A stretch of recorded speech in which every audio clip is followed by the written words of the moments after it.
G'day punters and welcome back to another episode of Multiverses. I'm Ryan Cook. Joining me is my good friend James Coglan. Jimmy, we're still searching for our first multi-win of the year, but look, we're getting closer and closer. Hit me with your best bets. All right, well, I'm dancing on both sides of the Tasman, starting with Super Rugby. The Reds -13.5 for their season opener against Moana Pacifica.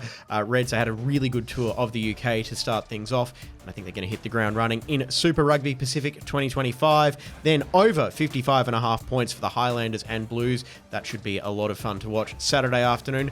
Then it's Derby weekend in the A-League. I'm going Auckland FC to beat Wellington for the third time this season. So give me the Black Knights there. And then the Melbourne Derby. Should be plenty of chaos in that one. I'm taking both teams to score. And the multi I'm taking is giving $8.49 for a potential return. Like it a lot, James. We love a derby and we love Auckland FC. They've been very kind to us on this show in the past. Look, I'm going to go to Friday. We've got ice hockey, the Four Nations Championship game, USA taking on Canada.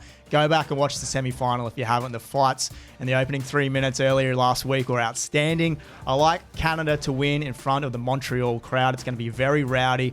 I'm throwing in Austin Matthews anytime goal scorer. We saw earlier in the week when he wasn't playing for the USA that they struggled without him, so I think he's a bit of an X factor. And then Connor McDavid anytime, who's easily been Canada's MVP through this series so far. Those three legs, nice and simple, $14. Nice. You're watching for the goals. I'm watching for the fights. Absolutely. All right, joint multi-time. I'm taking the Dolphins to win against the Titans on Saturday, and I like Jake Averillo anytime in that same game. What do you got for us? I'm going Premier League, of course. I've got over 2.5 goals. Aston Villa on short rest against Chelsea. I think that's going to be a high-scoring game. And then finally, Liverpool. They could put the final nail in Manchester City's title defense. I'm going to take the Reds to win, even though as an Arsenal fan, I'm kind of hoping they don't. Yeah, no, good price for the Reds as well. We're getting $13.87 all up for those four. Sounds good.